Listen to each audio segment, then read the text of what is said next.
Hello students, good morning. आज की class में हम पढ़ने वाले हैं क्लास 6 की स्पेशल इंग्लिश का चैप्टर 5। चैप्टर का नाम है Sultan Saladin and the Jewish merchant. Jewish मतलब होता है यहूदी। तो ये किसकी स्टोरी है? एक सुल्तान है सलादीन और एक जूइश मर्चेंट है। मर्चेंट मतलब व्यापारी। Saladin the Great found one day that he had spent all his treasure in wars and wasteful things. So he was in need of a large sum of money. अब वो जो Saladin थे सुल्तान, वो क्या किया, मतलब उनने जो उनका पूरा खजाना था, जो भी उनके पास पैसे थे, जो भी कुछ उनके पास ट्रेजर था, वो उनने कहाँ वेस्ट कर दिया? लड़ाइयों में, और जो भी मतलब जो जरूरत के काम नहीं होते हैं, फालतू काम होते हैं, उनमें उनने अपना पैसा सारा वेस्ट कर दिया। तो अब उन्हें बहुत सारा पैसे की जरूरत थी।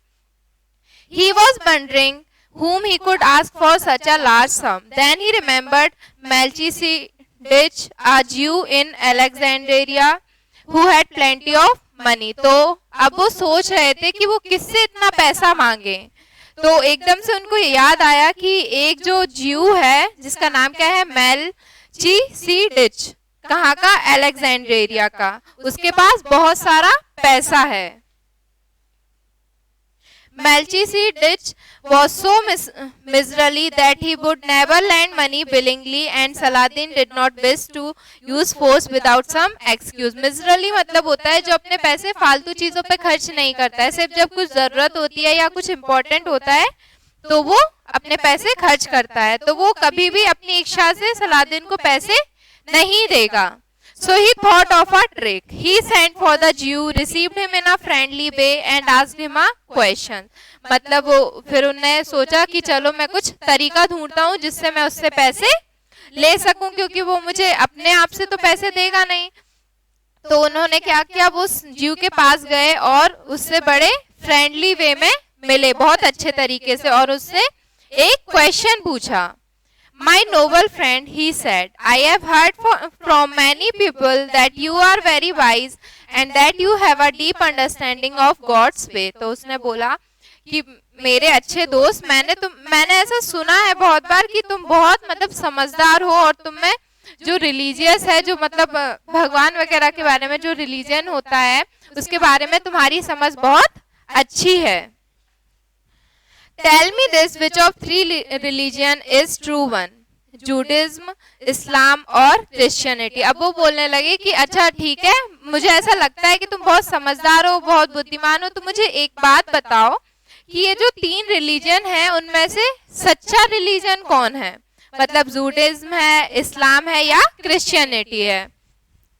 सुल्तान thought, if the Jew praises the Jewish religion and put it above the religion of the Muslims, I will throw him into prison and set him free only if he gives me the money I want. अब ये उसने question क्यों पूछा था सुल्तान ने उस Jewish से? क्योंकि वो यहूदी था और उसने सोचा कि अगर मैं इससे तीनों के बारे में पूछूंगा तो जो जूडिज्म होता है वो जूइश का रिलीजन होता है, तो और वो सुल्तान कौन था? वो इस्लामिक था। तो उसने कहा अगर ये मेरे रिलीजन से ऊपर अपना रिलीजन बताएगा तो मैं इसको जेल में डाल दूंगा और तभी छोड़ूंगा जब ये मुझे पैसे देगा कुछ तो।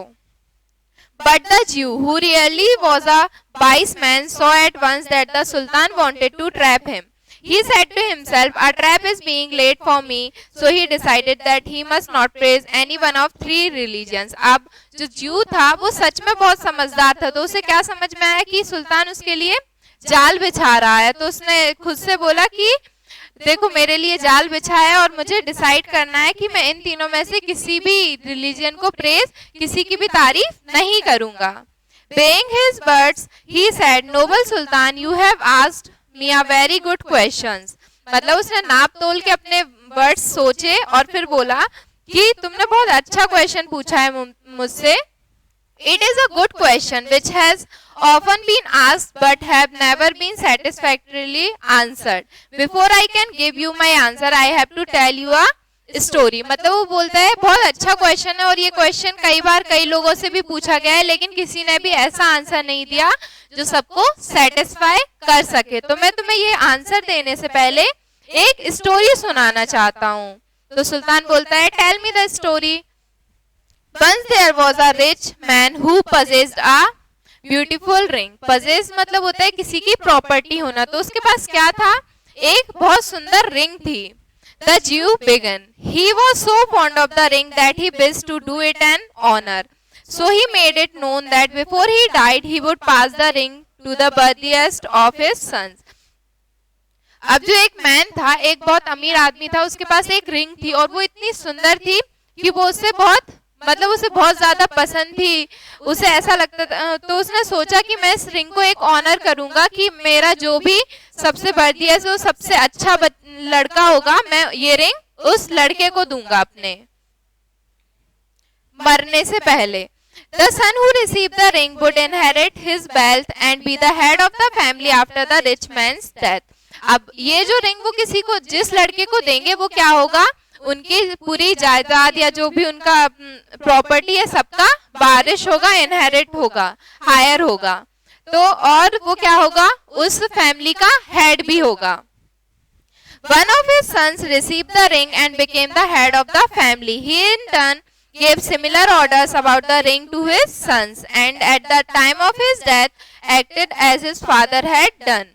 In this way the ring was passed on from father to son for several hundred years. अब क्या हुआ, उसने अपने एक सन को दे दी और उसके बाद सेम ऐसा ही प्रोसेस चलता रहा कि उसके जो बच्चे हुए उसने उन्हें बताया कि ये रिंग मैं किसको दूंगा, तो ऐसे ही उसने सेम किया। जब वो मरने वाला था तो अपने सबसे बर्दियस्ट बेटे को उसने वो रिंग दे दी और वो हेड बन गया उस फैमिली का। ऐसा ही बहुत सारे सालों तक, बहुत 100 years तक चलता रहा। In the end it came into the hands of a man who had 3 sons. अब लास्ट में वो एक ऐसे इंसान के पास आया जिसके 3 लड़के थे, all equally worthy and equally devoted to him. Each of them begged the father to leave the ring to him. अब क्या हुआ, उसके जो 3 सन थे उसने क्या बोला था कि रिंग किसको देनी है, जो सबसे वर्दीएस्ट हो, सबसे जिम्मेदार हो, सबसे अच्छा हो। तो उसके जो तीनों सन थे, तीनों इक्वली वर्दी थे और इक्वली डिवोटेड थे, मतलब उसके प्रति सब सेम थे। तो सबको ऐसा लगता था कि उसके पिताजी रिंग उसके लिए छोड़ेंगे। The man loved all the 3 of his sons equally. He promised the ring to each of them. So he got a goldsmith to make 2 other rings exactly like the one he had inherited from his father. अब क्या हुआ, जो man था उसको अपने वो उसके जो तीनों सन थे वो सेम ही थे, मतलब इक्वली डिवोटेड थे, उसके लिए इक्वली जिम्मेदार थे हर तरह से। तो वो अपने तीनों सन से इक्वली प्यार करता था और उसने तीनों को प्रॉमिस किया था कि मैं तुम्हें रिंग दूंगा, तुम्हें रिंग दूंगा। तो अब उसने क्या किया, वो गोल्ड स्मिथ के पास गया। गोल्ड स्मिथ कौन होता है, जो गोल्ड की चीजें बनाता है, बेचता है, तो उसके पास गया और उसने 2 एग्जैक्टली सेम रिंग बनवाई। जैसी उसके पिताजी ने उसको दी थी वैसे ही सेम रिंग्स उसने 2 और बनवा ली। The 3 rings were so similar that the goldsmith himself could not tell which was the original one. When the old man was dying, he secretly gave each of his sons a ring. अब क्या हुआ, 3 ring बिल्कुल similar थी, मतलब इतनी same थी कि जो गोल्डस्मिथ जिसने उसे बनाई थी वो रिंग, वो भी उनमें डिफरेंस नहीं कर पा रहा था कि तीनों में से रियल वाली कौन सी है। तो उसके बाद क्या हुआ, जब उसके फादर, उन तीनों लड़कों के जो फादर थे वो मरने वाले थे, तो उन्होंने तीनों को अलग अलग एक एक रिंग दे दी चुपचाप, मतलब एक को दी और दोनों को नहीं पता था। ऐसे करके उनने तीनों को अलग अलग करके एक एक रिंग दे दी और इसके बारे में एक दूसरे को नहीं पता था उन तीनों में से। So after their father's death, each of them claimed the inheritance, and to prove their claim, each of them sold his own ring. Everyone found the 3 rings to be so similar that no one could tell which was the true one. The question of the inheritance could not be settled, and it has not been settled to this day. अब क्या हुआ, उन तीनों के पास same ring थी, तो जब उनके पिताजी मर गए तो उसके बाद उन्होंने मतलब ये क्लेम किया कि नहीं, ये प्रॉपर्टी है, जो भी है वो सब मेरा है, क्योंकि जो उनके फादर थे उनने उसे रिंग दी थी। ऐसा ही तीनों ने बोला। तो लेकिन जब उन्होंने क्लेम करके मतलब वो प्रूफ दिखाया कि हमारे पास रिंग है, तो तीनों की रिंग इतनी सेम थी कि किसी को समझ में नहीं आया कि ट्रू रिंग कौन सी है, मतलब जो सच में जो रियल रिंग थी वो कौन सी है, और जो उनका क्वेश्चन था इनहेरिटेंस का कि मतलब कौन उनके प्रॉपर्टी का वारिस है, तो वो अभी तक सॉल्व नहीं हुआ है। Noble Sultan, it is the same with the three religion given by the God and Father to the three people.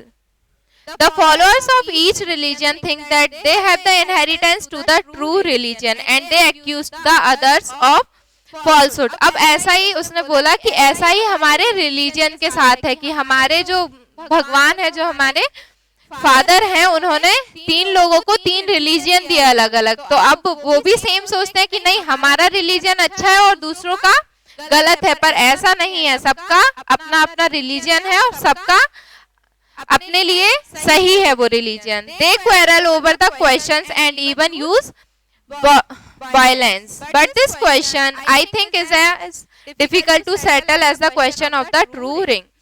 और कई लोग इस रिलीजन के उस टॉपिक पे बहुत सारे क्वेश्चंस करते हैं और इवन वायलेंस भी यूज करते हैं, मतलब लड़ाई झगड़े भी होते हैं इस चक्कर में। लेकिन ये जो क्वेश्चन है ये इतना ही डिफिकल्ट है जितना कि डिफिकल्ट वो क्वेश्चन था कि तीनों में से कौन से सन के पास रियल रिंग है।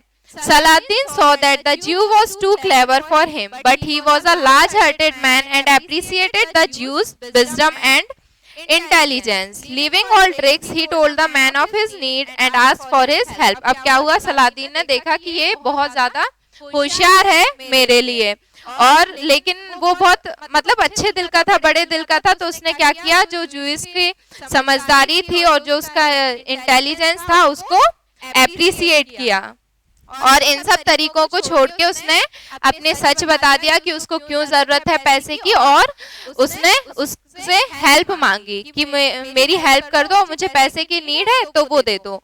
The Jew gladly lent Saladin all the money he needed and Saladin later repaid him in full. To the end of his days, the Jew enjoyed Saladin's friendship and favor. अब क्या हुआ, जब उसने सच्चाई बता दी तो जीव ने खुश होके अपनी इच्छा से उसको सारे पैसे दे दिए, उसको जितने चाहिए थे, और बाद में सलादीन ने उन सबको रीपे कर दिया, उसको पूरे पैसे वापस कर दिए, और बाद में वो लोग उनकी फ्रेंडशिप बहुत अच्छी हो गई। बस इतना ही है इस स्टोरी में, बाकी आप पढ़ना। Thank you.